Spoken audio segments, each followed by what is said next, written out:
In the heart of a grand rococo palace, nestled amidst shimmering fountains and gardens awash with the colors of every flower imaginable, lived an empress whose vanity eclipsed all the riches surrounding her.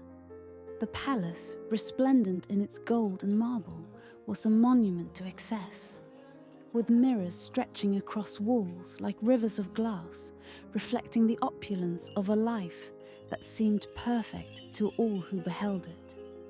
The Empress herself, draped in extravagant silks and lace, was a vision of beauty, or so she thought.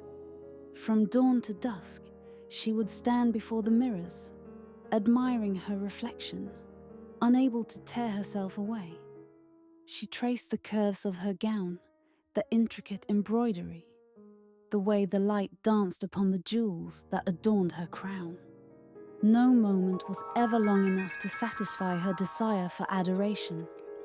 And though her empire was vast, her attention always returned to the image that stared back at her.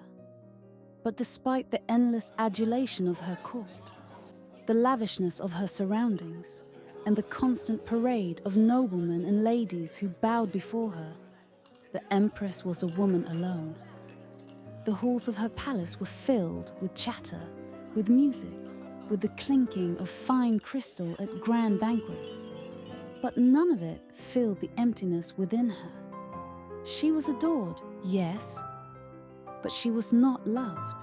She lived in a world of fleeting admiration, where the opulence she wore like a second skin only made her feel more isolated.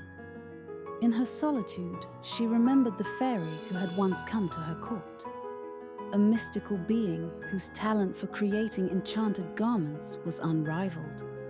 The fairy had long ago woven her a gown that seemed to shimmer with every color of the rainbow, a gown so exquisite that it took the breath away of all who beheld it. When the Empress requested a new creation, the fairy, with a knowing smile, promised that she would return. The days turned to weeks, and the Empress awaited the fairy's return with growing anticipation. Then, one fateful evening, the fairy returned, carrying with her a garment unlike anything the Empress had ever seen. Immediately dressed in the gown, admiring herself in the mirror, the gown was perfect, breathtaking, a vision of opulence beyond measure. As she looked at her reflection, however, something shifted within her. The Empress, for the first time, truly saw herself. The beauty that had been her prison was now her curse. She had spent her life searching for fulfillment in the reflection of the mirror, in the adoration of others. But the only thing she had never looked upon was the emptiness that lay within her.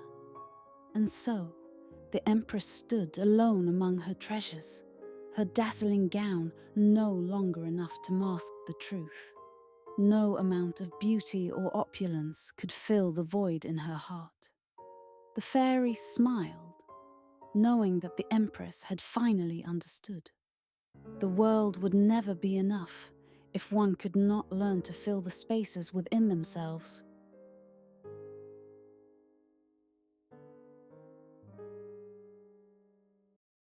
If you enjoy this enchanting tale, why not explore another? Tap here to watch more magical stories.